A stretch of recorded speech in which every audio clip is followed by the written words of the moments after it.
ఈరోజు గుంటూరు జిల్లా వ్యవసాయ శాఖ అధికారి నున్న వెంకటేశ్వర్లు టీవీ1 క్యాలెండర్ ని ఆవిష్కరించారు.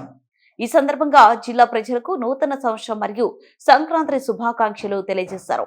జిల్లా రైతాంగానికి పలు సూచనలు టీవీ1 ద్వారా తెలియజేశారు. అందరికీ నమస్కారం.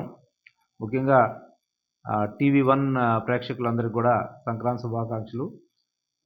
నేను Nunna Venkateswarlu, district agriculture officer Guntur.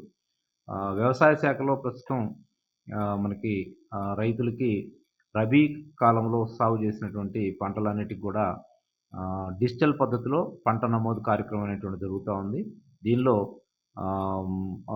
సాగు చేసినటువంటి సొంత సొంత పొలం కలిగినటువంటి రైతులు, అలాగే కౌలుకు చేసినటువంటి రైతులు అందరూ కూడా వారి వారి సాగు విస్తీర్ణము, తర్వాత వివరాలన్నిటిని కూడా సంబంధిత గ్రామ వ్యవసాయ సంచాలకులకు తెలియజేసి పంట నమోదు పూర్తి చేసుకోవాల్సిందిగా తెలియజేస్తా ఉన్నాం.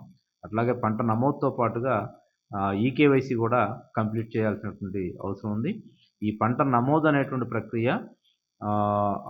అన్ని ముఖ్యమైనటువంటి ప్రభుత్వ పథకాలకు కూడా దీన్నే గ్రౌండ్ ట్రూతింగ్గా తీసుకొని రైతులకి ఇన్సూరెన్స్ వర్తింపజేయడానికి కానీ, లేక పంట నష్టపరిహారాన్ని జరిగినప్పుడు దాన్ని రైతులకు అందజేయడానికి కానీ, వడ్డీ లేని రుణాలు రైతులకి అందజేసేటువంటి విషయంలో, అలాగే ప్రొక్యూర్మెంట్ అన్ని విషయాల్లో కూడా ఈ పంట నమోదు డేటానే ప్రామాణికంగా తీసుకొని రైతులకి వ్యవసాయ శాఖ తరఫున ప్రభుత్వం అందజేసినటువంటి పథకాలకి వర్తింపజేయడం జరుగుతుంది. కాబట్టి ఈ పథకాన్ని రైతులందరూ కూడా అందరూ కూడా తప్పకుండా ఈ పంటలో నమోదు చేసుకోవాల్సిందిగా రైతులకి విజ్ఞప్తి.